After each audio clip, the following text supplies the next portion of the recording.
Hey, good morning, everybody. Monday, October 4th.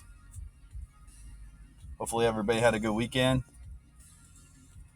I know I did a lot of tweaks and stuff on the website, really trying to get that thing implemented and get going on it and start using that a lot more than these other third party programs that just want all the money. So, we had a interesting market on Friday, maybe a little bit of a bullish hopium going on. Not really sure if that was a real bounce or from the 426 range, or if that's just a temporary bounce until we drop again. uh, we know that we're still in this probable area of the bounce, but I do see some sell pressure happening. And if we look at that graph that we did the other day or whatever last week, this is kind of where I'm looking at for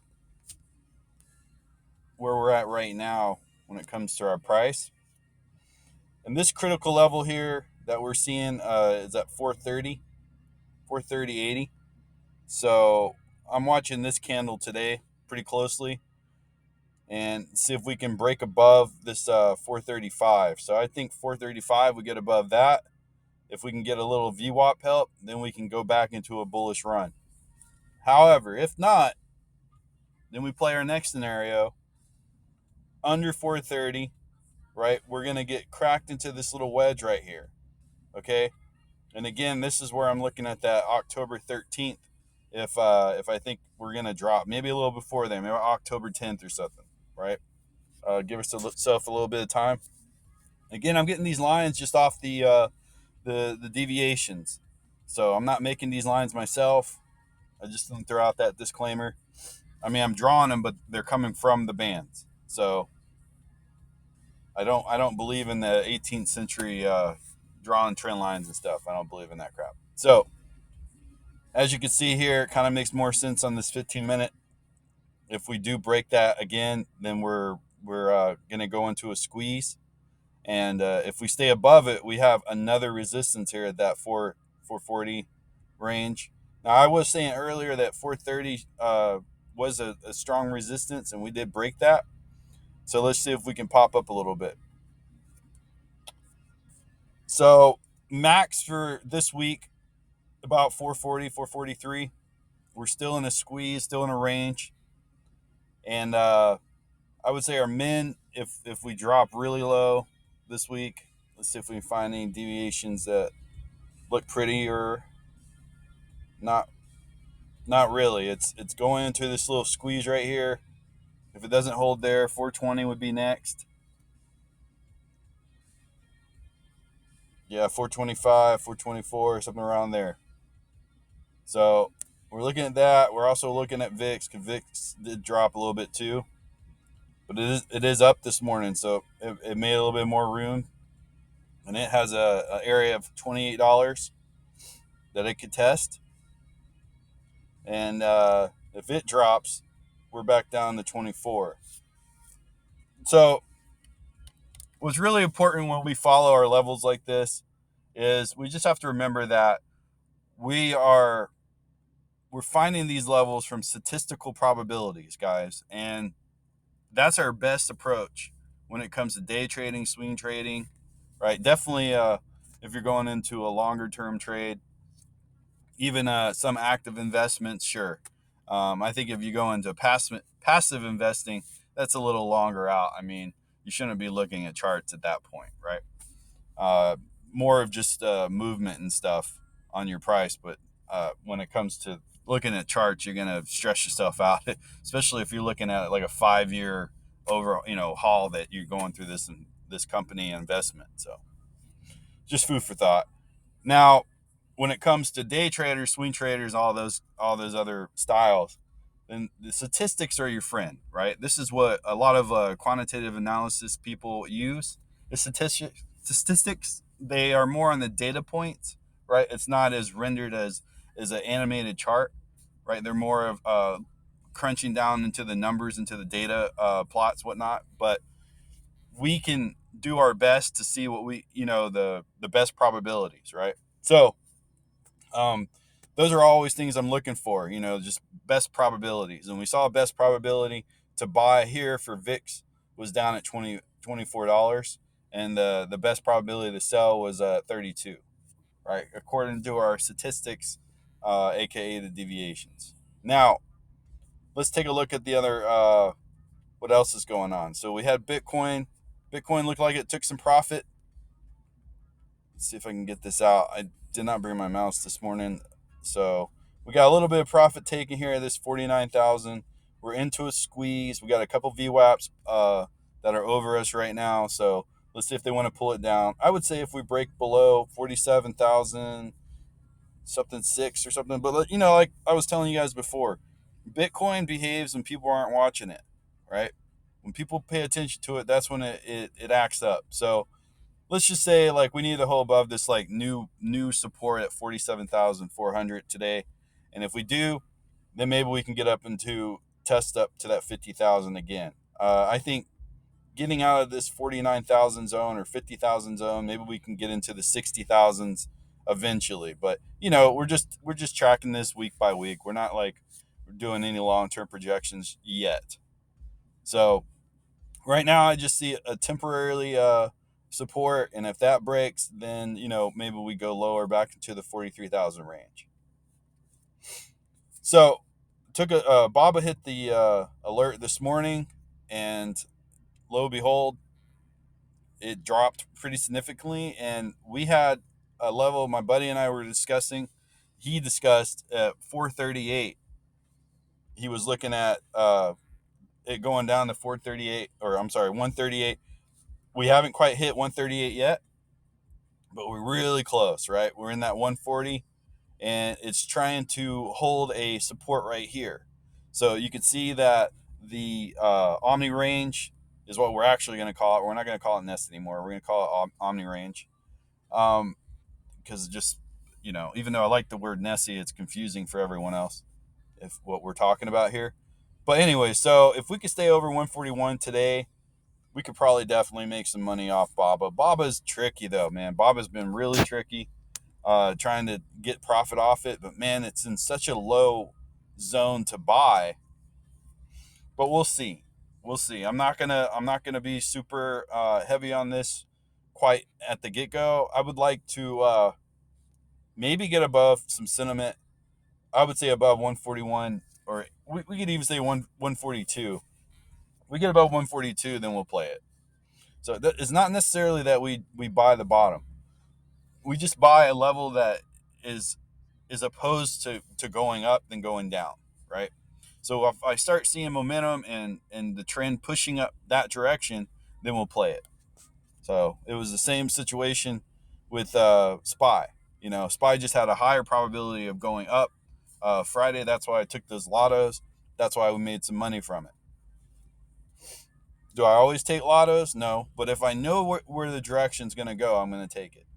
So we do still see some downturn going on the bands, right? So I have to pay attention to that, right? The next level, if it breaks the 138 zone, would be 121. So we'll just see how much longer they want to sell this thing. That's why it's very important that it needs to hit certain levels to be bullish again, right? And it's really us just waiting for the entry to happen, and that's kind of what we're looking at. So a pattern of mean reversion. Obviously we're past this particular mean reversion, but maybe it's created a new average price where it's standing now.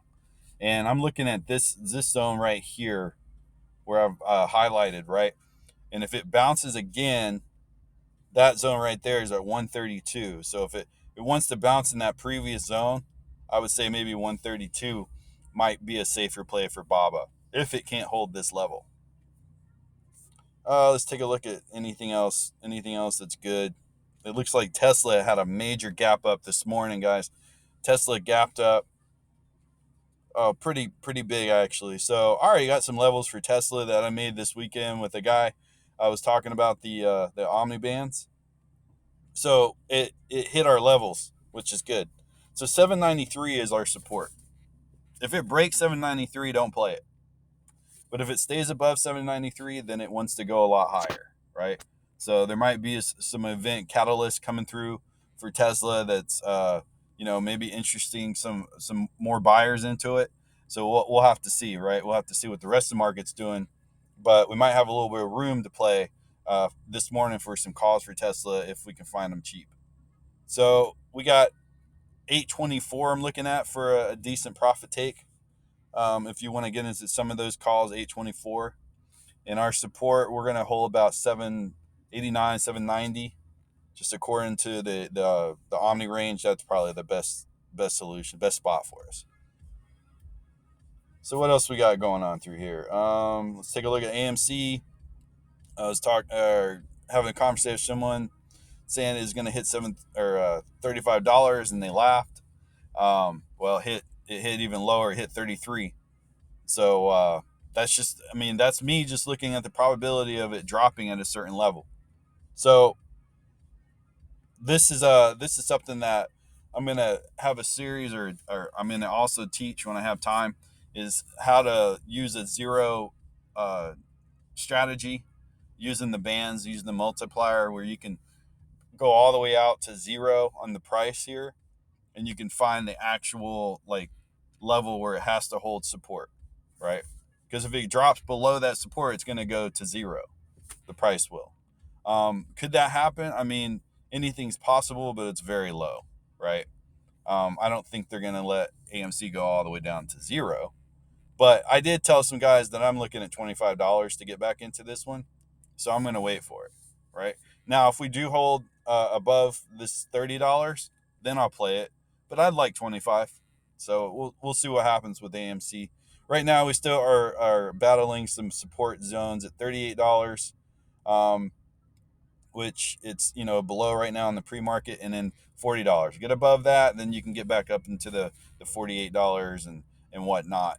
I just want to see if they want to keep pushing it down to see if they can get a cheaper buy-in. Amazon was also mentioned in one of their request lists today.